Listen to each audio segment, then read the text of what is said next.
Maître Nili Naouri Kupfer, bonjour Boker Tov. Boker Tov. Merci d'être avec nous ce matin. Je rappelle que vous êtes coordinatrice de l'association Israël Forever qui est présidée par votre père Jacques Kupfer, et nous avons sollicité ce matin pour parler de la manifestation qui s'est tenue hier sur l'esplanade du musée de Tel Aviv, à laquelle vous avez participé parmi les quelques milliers de personnes. Alors on a du mal en lisant la presse israélienne à savoir s'il y avait plus de 5000 personnes, plus de 15 000 personnes, mais c'est probablement pas le plus important. La première question que je voulais vous poser, c'est au-delà de la polémique et de ce que l'on ressent dans l'État d'Israël aujourd'hui depuis l'inculpation de Binyamin Netanyahou. Il y a des mots très durs qui ont été prononcés hier et des slogans extrêmement virulents qui ont été lancés avec des pancartes comme par exemple Liad Ben Ari, la fameuse vice-procureure générale en prison, Shai Nitzan, le procureur général en interrogatoire. Est-ce que vous n'avez pas le sentiment de vous qui êtes juriste que tout cela va peut-être un peu trop loin ? C'est justement en plus en tant que juriste que je suis scandalisée par les méthodes qui sont employées par le parquet. Vous parlez de Shai Nitzan. Shai Nitzan a eu une enquête ouverte à la police pour conflit d'intérêts qui a été demandé par un juge. Vous parlez de Liad Ben Ari, celle qui a été en vacances plutôt que d'être à l'audition du Premier ministre. Elle a également c'est pas un crime de partir en vacances. Non, mais ça montre le dédain qu'ils ont pour notre Premier ministre. Elle a eu 3 enquêtes qui ont été ouvertes à la police pour faux témoignages. Ces dossiers ont été fermés. On se demande pourquoi. Mais eux décident qu'ils sont au-dessus de la loi. C'était le principe de cette manifestation qui a réuni plus de 25 000 personnes et dont Israel Forever était co-organisatrice. Et ces gens étaient venus pour dire stop à la dictature juridique. Il n'est pas question de prendre la volonté du peuple et de la piétiner. Le peuple et la démocratie, ils prétendent prôner la démocratie, mais finalement ils piétinent la volonté du peuple. Une pseudo-élite juridico-médiatique qui s'est arrogé le droit de décider que si une personne, un leader, n'avait pas les mêmes vues politiques qu'elle, alors il pouvait monter des dossiers de toutes pièces. J'entends bien votre argument, mais il faut bien avouer, il faut rappeler qu'il y a pas si longtemps que cela, juste avant Binyamin Netanyahou, le précédent Premier ministre était aussi cette fois un homme très proche de la gauche israélienne, puisque c'était Ehud Olmert qui a développé, on peut le dire, une politique, et vous n'allez pas me contredire à ce sujet, proche de la gauche israélienne, et même certains diront de l'extrême gauche. Et pourtant, finalement, le même parquet, l'a inculpé, il a été condamné par la justice israélienne, cette même justice que vous critiquez, et il a fait de la prison. Donc comment vous pouvez affirmer de manière certaine qu'il y a là une conspiration de la part de la justice israélienne ? Je vous rappelle que Olmert avait été condamné à 7 ans de prison, qu'il a fait appel et que finalement ça s'est terminé par 1 an et demi de prison. Donc il y a 2 poids 2 mesures. Et Olmert avait effectivement touché des enveloppes d'argent, ce qui n'est pas du tout le cas de notre Premier ministre Binyamin Netanyahou. On est en train d'inventer une fraude pour lui.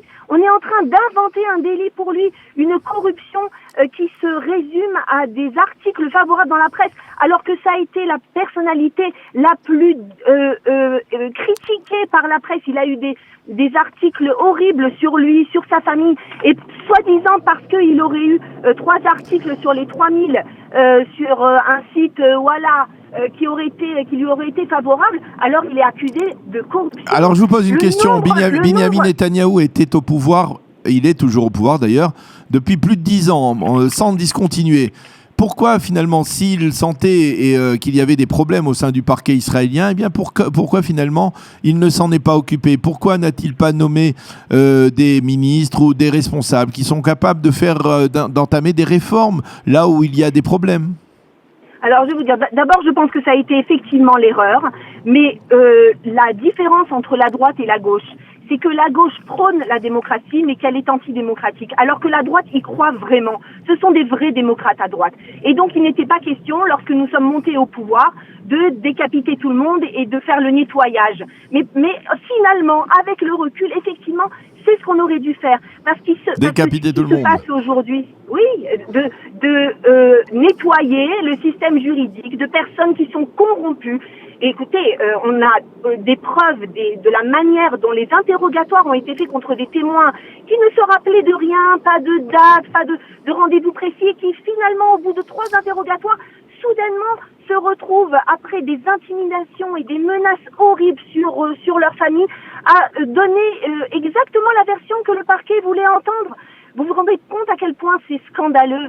Ça se voit comme le nez au milieu de la figure, à quel point ces interrogatoires ont été faits. Mais vous ne craignez pas, vous ne craignez pas pour descendre le gouvernement de droite. Mais vous ne craignez pas tout de même, Nili, que dans ce contexte extrêmement tendu, ce genre de manifestation, même si l'on peut, et bien entendu légitimement, vouloir soutenir Binyamin Netanyahou dans cette passe difficile, eh bien, elle risque de provoquer non seulement de très vifs clivages. Les clivages, ils existent, ils sont là depuis plus d'1 an de manière très massive, mais même peut-être bien plus loin, c'est-à-dire que ce genre d'incitation risque de provoquer peut-être un début de rébellion, de guerre civile entre Israéliens?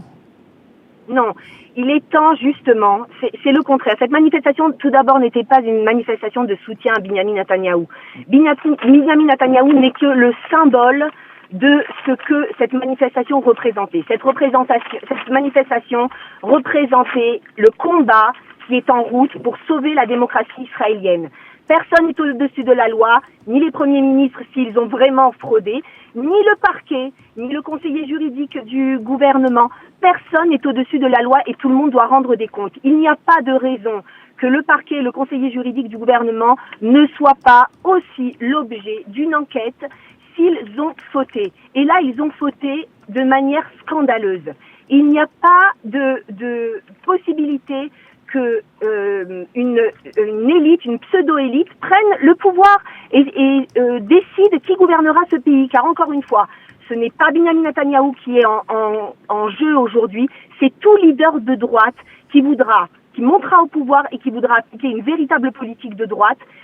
Ceux qui n'ont pas les mêmes vues politiques que cette clique de gauche se fera éliminer et on nous montrera des dossiers contre eux, même s'ils sont blancs comme neige, pour les faire descendre et faire éliminer le gouvernement de droite, vu que la gauche n'arrive pas de manière démocratique, par les urnes, par le vote populaire, à arriver au pouvoir. Ils ont trouvé une manière détournée d'arriver au pouvoir. Et nous ne pouvons pas les laisser faire. Alors si aujourd'hui, il y a une certaine partie du peuple qui a ouvert les yeux, qui n'écoute pas les médias de la 12, de la 13, de Galé Tzahal, qui sont de l'extrême gauche, mais qui écoutent les vrais médias, la chaîne 20, Galé Israël, Israël Hayom, et qui écoutent des médias qui donnent les faits, qui donnent la vérité, qui dévoilent les méthodes scandaleuses qui sont employées. Alors le peuple se réveillera et j'espère que cette révolution qui est en route aura non seulement pour conséquence que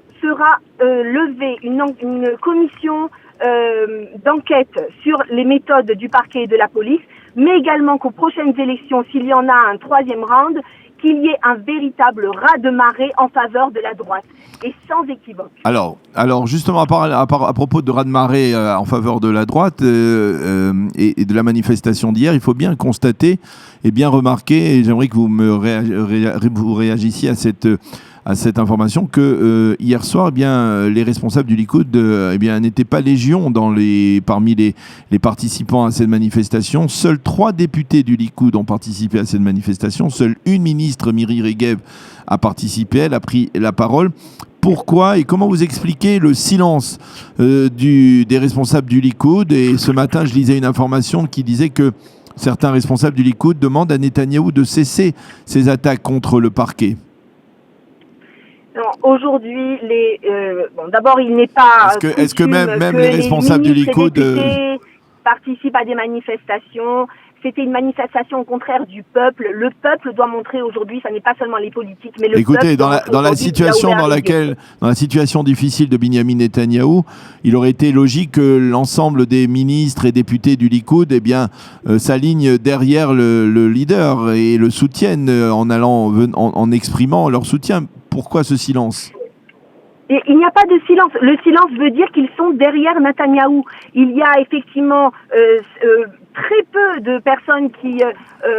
vous avez bien vu la critique qui a été faite par le Likoud contre Gideon Sa'ar, qui veut fragiliser en ce moment la position du Premier ministre et pense avoir une victoire aux primaires, ce que je pense qui est une erreur aujourd'hui. Au contraire, tout le monde l'a critiqué et tout le monde a dit... On peut critiquer Gideon Sa'ar, mais sans vouloir obligatoirement soutenir, on va dire, cette campagne contre le parquet, contre la justice israélienne, qui est en train peut-être de saper une des instances les plus importantes d'une démocratie comme la démocratie israélienne.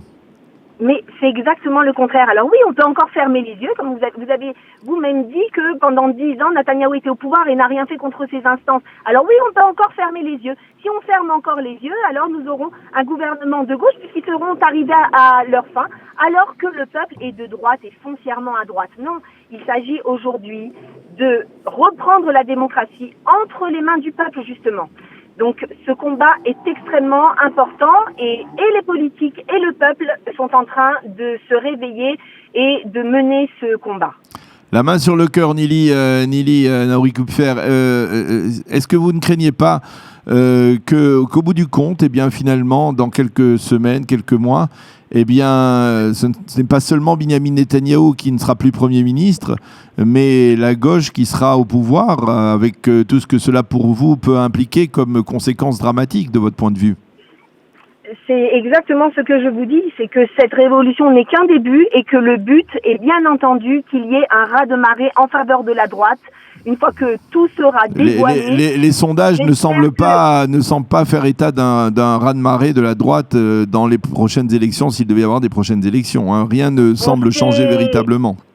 On sait quelle est la légitimité des sondages dans ce pays et je ne m'y fie vraiment pas.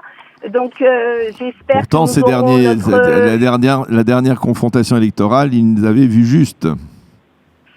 À peu près, oui. Mais en tout cas, j'espère que nous aurons notre miracle de Hanouka dans peu de temps et que nous n'aurons pas 61 mais beaucoup plus de sièges pour ne pas avoir besoin d'éléments perturbateurs qui jusqu'à présent n'ont fait que reporter les magnifiques opportunités qui s'offrent aujourd'hui à l'État d'Israël et c'est vraiment dommage que nous soyons sur pause depuis une si grosse période. Il faut vraiment que le gouvernement de droite reprenne le pouvoir pour que l'on puisse enfin appliquer la souveraineté sur l'intégralité de la terre d'Israël. Nous avons beaucoup de choses à faire, un gouvernement extrêmement favorable aux États-Unis et nous n'avons pas le droit de perdre ce temps. Nous n'avons pas ce luxe.